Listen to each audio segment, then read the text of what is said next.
Creating a creative classroom. All right. How have your interests, motives, and social connections helped you develop knowledge, expertise, and the moxie to make and do the things you love? Well, I've always loved reading and I've always loved writing and I've always loved music. And I found that one of the biggest influences in my life was my teacher, Joel Held, Debbie Martinez, Mr. Knott, you know, Virgie Monzo. They all kind of loved music. They loved to read. They loved to put themselves and pour themselves into this. And they had such enthusiasm and joy and love. And whenever I made a mistake, they were always there, like to encourage me, to build me up, to help me. And my interest in music is an interesting thing. It pulls along emotion, feeling, and they blend it together with sounds to push out everything. And that kind of helped me build my interest. My motive was just, my desire to give back to the community for what they've given me. These adults have given me so much. I feel like I am called to give back to those children around me in my society, in my city, in my world. The social connections I already explained. Um, you know, I developed this knowledge through trial and error. you know, Practice makes perfect, and this is so true. You work and work and work and fail and work and fail and work and fail, and you don't stop. You get back up and you keep going. That's what I think develops my knowledge, my expertise, and moxie. Um, you know, if you really love something or really love someone, you keep doing it no matter what. You keep going for it. You keep working for it. So, yeah. How can you use your students' interests, motives, and social connections to develop knowledge about the subject? Basically, what you can do is, excuse me, is you find that student's source of interest. You find that students do better in things they like. So, as a student, I always did better in art and music class because I enjoyed them more than every other class. But the other classes I found difficulty. Um, to help motivate students, I would encourage, assignments with poems in literature classes, with music, modern day music, and what kind of poetry it is, or, you know, if it was history, I'd help them watch like an amazing history movie, well, do according to their age, and then I'd ask them to read about it in history and see what the difference is, see what the contrast is. Where did Hollywood make it different, while, you know, history really had it this way. That would be a source of interest, and help them learn about the subject.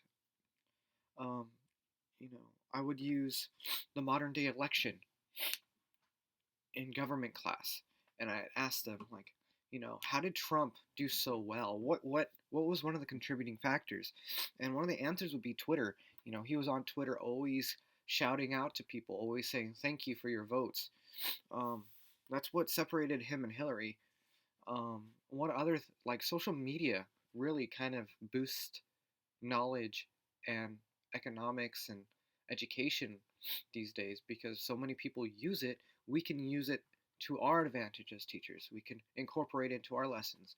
We can use it as a history lesson because, for instance, Trump and how he won the election, or George W. Bush. Now he won the election. What were those big differences? Um, Things like that. So, using those social media sites as social connections to develop knowledge about a subject, that's what we can do. How can I use a makerspace concept in my classroom to help teach content? What activities could students do? I could help students imagine that they're on this little island and that they can pull and pluck from everything, and knowledge can build and build and build. So I would use knowledge to help build like a little city, a society, in a concept that will help students understand and do what they know best.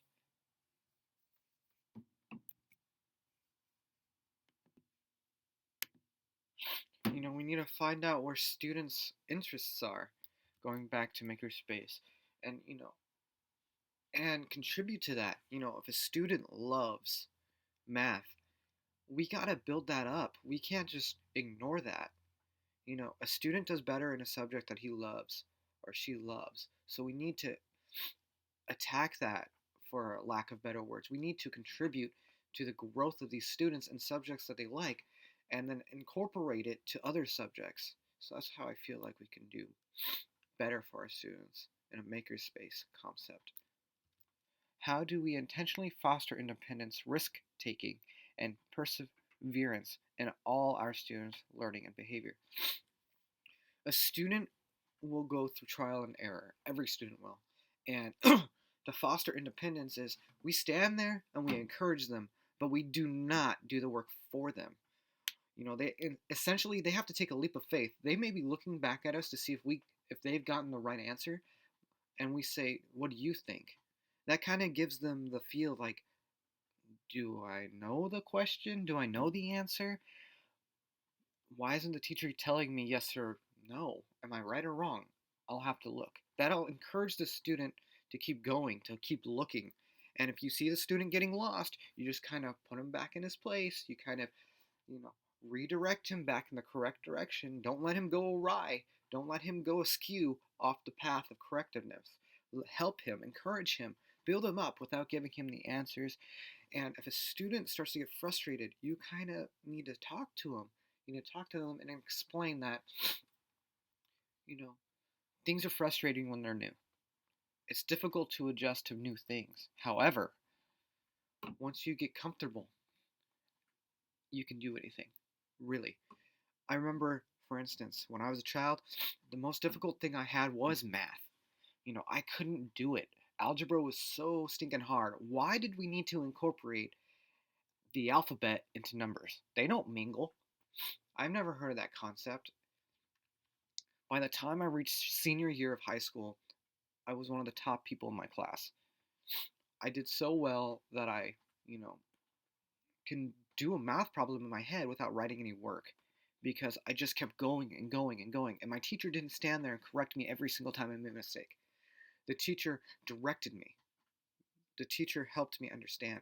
The teacher encouraged, built me up, and allowed me to fall and get up on my own, to encourage independence and risk taking, to help me pay attention in class and learn and persevere through all the mistakes that I would have had. Who will use it? Who's your targeted audience? So for me, my targeted audience would be, kindergarten through fifth grade, and I would target these children to grow, to encourage. Who else could use or benefit from it? Anybody really. This concept could go from kindergarten all the way up to college students. You know, People need encouragement, but they also need a stern hand. They need somebody that will direct them, encourage them, but not tell them the answers. And so, really, kindergarten through fifth grade is what I want to do and where I'm directed. That's my targeted audience to help encourage, build up, do the whole body, mind, and soul. Teaching students, where they're at. Are they comfortable? Are they healthy? Are they learning? But this concept not only can be incorporated with those grades, but adult classes as well. So from kindergarten throughout college would all benefit from this. What skills do you want your learners to develop and why? I I don't want to sound cliche, but I want them to critically think. I want them to learn how to find the answer, where's the answer, and then apply it. Because life is full of critical answers. They're full of critical thinkers. They're full of things that you have to dig deep for and find. So that's why. How will you keep it from being just a crafting space, or do you need it? Well, Makerspace, I would encourage students to find an educational reason behind it. Again, it's a free thing. You don't want students to feel, you know, in a box of learning. You want them to be creative thinkers. Um, it's important to do that. So I want them to be able to have fun, incorporate the things they love into an environment where learning is hard, which will make everything easier. For me, memorizing something was so hard, I never had any ADD or autism or anything like that, but what encouraged me and helped me memorize things was music. I was able to memorize songs better than I did my math homework, better than I did my spelling. So what I did was I grabbed a guitar and I made a rhythm. I played a set of 4 or 3 chords, and I made a song. Like whatever I could do, I incorporated music into history lessons, into math equations.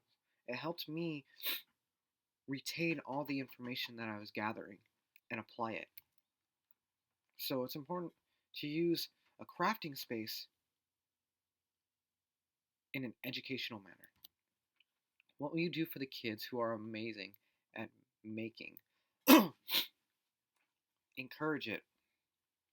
I challenge them to build something bigger, more sophisticated, something that's unique. I want to use my physics class as an example. My sophomore year, I loved to work with my hands. I loved art, but the teacher noticed that I wasn't doing so well in physics. So the assignment we were made and asked to do was make a car seat for an egg. And my head just blew up with all these ideas. I'd encourage students to do something creative and apply it. What will you do for the kids who think they're terrible? I wouldn't I would never allow that. You know, kids who fall, sometimes they all they need is a pat on the back and encouragement. They might not even get that at home. So it's important to encourage children to get back up and look forward and just keep pushing forward. And then I would share my background. Throughout college, I had hard times. I'd encourage them to keep going and never stop. What's the role of the classroom teacher?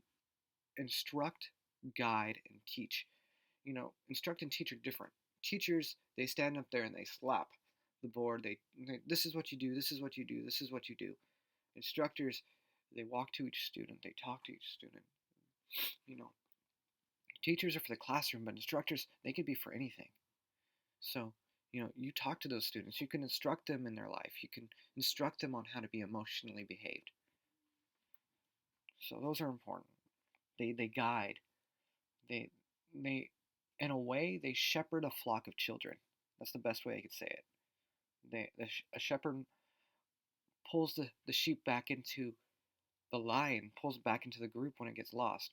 Same as a teacher. A teacher grabs the student, grasps his attention, her attention, and then brings them back. So, yeah. Thank you for watching.